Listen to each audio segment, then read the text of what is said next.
Hi, Aries. It's Denise with Divine Soul Astrology, and today I'm here to discuss the Libra full moon, which is taking place on April 1st, 2026. It's going to be at 7:12 Pacific Daylight Time, and that is here on the West Coast. So please check for your own time wherever you're at in the world. So, what is the full moon in Libra about? So, Libra is about the other, like the couple or the other person or possibly the opponent, the other case, the other thing, basically. But it's usually, it has to do with relationships, right? So Aries, Libra is your opposite sign. So the intro here, even before we get into your your own excuse me, horoscope will be important, right? So this is for Aries, Sun, Ascendant, and Moon. All right, Sun, Moon, and Rising. It is. So here we have Libra. It is at 12 degrees of Aries, and that's where it is opposing the sun.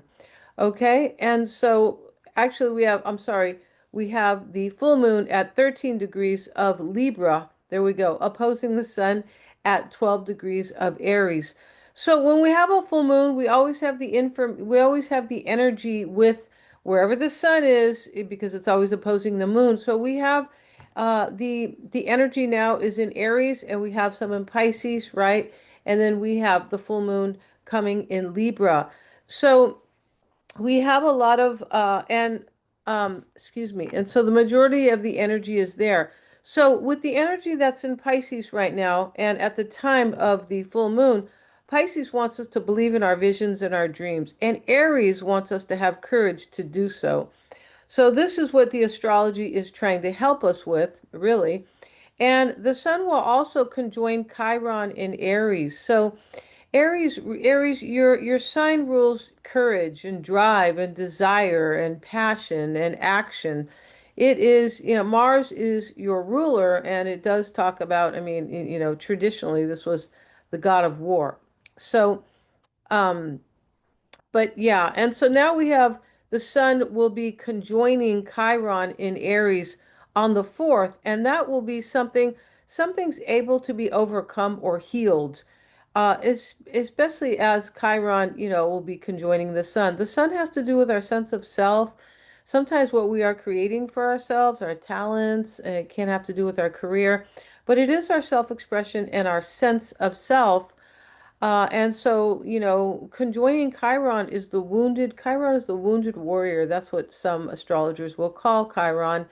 It is about healing or overcoming, but only with reflection and psychological understanding. That's really what Chiron uh, is really. And so, and whatever will be overcome on the 4th of April will be something very personal because it's in the sign of Aries, which is the self itself in your sign, Aries. All right. So whatever you are overcoming or you may be overcoming, it could be something very subtle though. It can that, but that can be important as well. And exactly. So Mars, the ruler of Aries and Scorpio in Pisces, I said that, is asking us to believe in our dreams. And Mars will be conjoined with Mercury, the planet of intelligence, the planet of thinking, where Mercury wants us to analyze where we're going with the energy of action-oriented Mars. Yeah, Mercury is there to kind of point the way. Mercury wants us to understand and go from there, make choices, decisions, have willpower, make plans and goals and things like that. So basically, Mercury wants us to be smart. Now, Venus, the ruler of the full moon, is at 2 degrees of Taurus in a hidden conjunction with Chiron. So something, Taurus is associated with Venus. It is, associated with, self-care and self-love. It sure is. Or something also in the sign of Taurus could be anything that is kind of earthly or physical, maybe that we are kind of overcoming with Chiron conjoining Venus, right? Venus also for Aries, Venus also represents Libra for sure. That is the ruler of the full moon, but Taurus as well. So when we talk about Venus in for Libra, we talk about beauty and love and creativity and always wanting to create balance and harmony, relationships, things like that. And when we talk about Taurus, we talk more about it is more about our finances. Taurus rules the second house of finance, possessions, and self-worth. It talks about our well-being as well, and that's why Venus is associated with self-care and self-love. So there we go with Venus. Yeah, and it could be saying that, we're able to heal themes of self-worth, could be, or, and or maybe even our attitudes regarding finance, even our attitudes about taking care of ourselves could be, yeah, interesting there. And so the full moon in Libra is inviting us to understand more deeply our partnerships and how we interact with others and also on our perspective about what is fair and what creates a peace and harmony and balance and things like that. um and so Libra is inviting us also to see the beauty in our lives. All right, and so let's see what else I have here.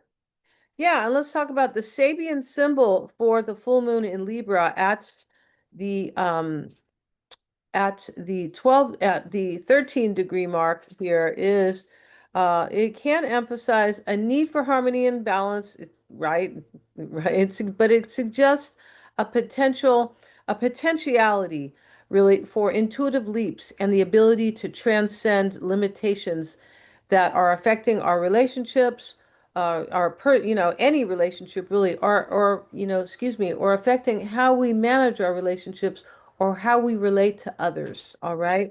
Libra always wants us to be fair. Yes, they do. So let's look at your personal, and this is Aries ascendant, sun, and moon. Why do I say that in that way? Because the rising sign is a little bit more important than the sun, and the sun is more important than the moon. But we're also talking about Libra, which can be love, of course, relationships. So, the moon has a lot to do with our feelings and, sometimes love, of course, right?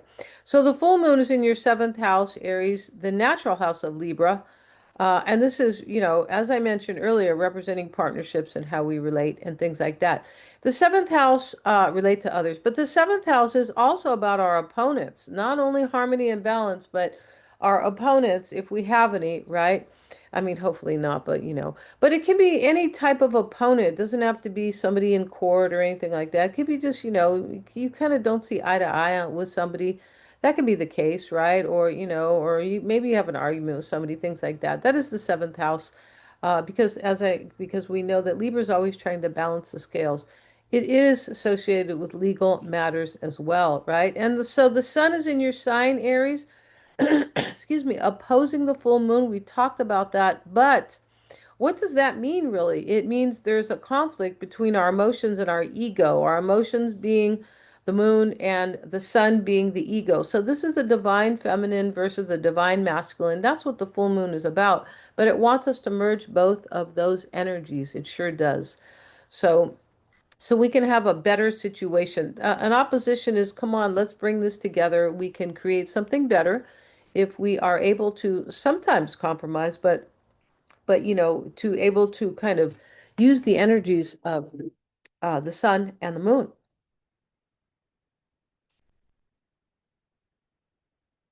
Excuse me. And the sun being in your sign, Aries, the sign of the self versus the sign of relationships, right? Excuse me, the seventh house. And so, yeah, and so the sun and the moon are both creating that challenging aspect, but it is to Jupiter. Oh, they are both squaring Jupiter in your fourth house of home and family. So there could be something going on there, Aries, for you. Maybe there is something that, that you may need to kind of balance out, right? As I said, it can be something subtle, but the fourth house is home and family, but it's also our emotional security. So that's what I was saying about the moon. It is how we manage our feelings, and it can be the depths of our souls, right? So and that's what the moon is as well. It can be our physical home, the fourth house, if we are moving, or it can anything that's associated with our foundation, which is emotional security and supposed to be family, right? Yeah. Okay. So in an ideal world, it would be, that would be our support system family. But, not everybody has the luxury of that, right? People have passed, parents have passed, and people are spread all over the world and things like that. But that's the fourth house, all right? Now, the sun is conjoined here with Saturn, and you might feel a strong sense of duty, Aries, a personal duty, or something that may just require your attention. All right. So Saturn wants us to be, Saturn is about our responsibility. Sometimes it's about achievement and authority over our own life. And it can be also, authority leaders, things like that. Saturn wants us to achieve, but when we don't, we're not serious or committed. Saturn brings in restrictions, right? This is why Saturn gets a bad rap. And so we have Saturn bringing us very slow, steady energy. That's what Saturn represents, slow energy, or it might feel very slow, but your self-expression, maybe that is like maybe your self-expression, Aries, may be challenging personal authority. Your own could be, right? In other words, this is what I want, kind of like the ego is challenging personal authority. And that's, it's kind of a that's something that can be kind of explained in a longer, but I feel like, it's kind of like when we're at odds with each other about something, sort of. But there can be something you're trying to achieve, and balance and harmony or peace is key. Could be.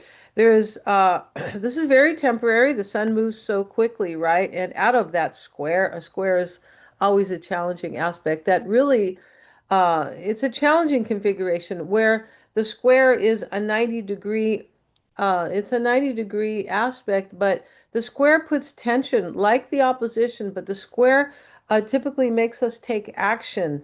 It puts pressure on us, right? It's a square where for me, the idea of you're in a box kind of, right? You're or it could be saying think outside the box as well, but that's what a square is making. It's a challenging, it often wants to make us take action and do something about it, right? And so the sun will move out of that. And Aries, there is a stellium in your sign right now. That means the energy is emphasized in your sign and everything that you represent. But it also, the stellium, there's also one in Pisces too, and that's where the power is. The astrological weather or climate is in Pisces and Aries, right?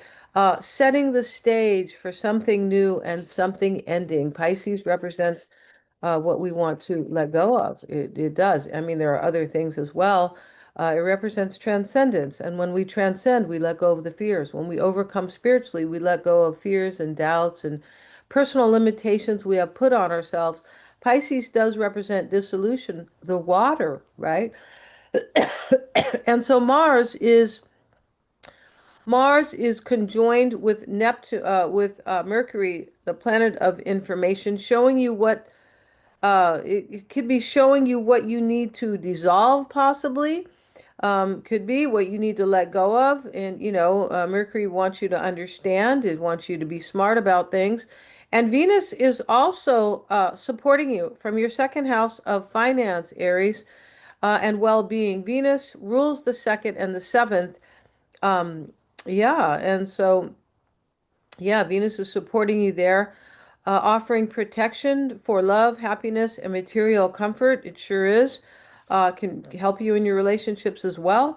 And Venus is squaring Pluto. There could be something emotional or intense with Pluto. A huge change or transformation may be upon you, or, um, may be coming, right? Sometimes we have, these, but this may be needed as well. Yeah, when we see that square. So Venus is the great benefic, but when it is squaring Pluto, yeah, there's a difficulty there. And Chiron is conjoined with Venus, encouraging a healing or overcoming something. I did talk about that. So thank you so much, Aries, for joining me here. If you've liked my content, please like, share, and subscribe. Hit the little bell, and I will notify you of the bell will, of course, right, of my next upload. And if you'd like a reading with me, check out my description box. I'm a psychic.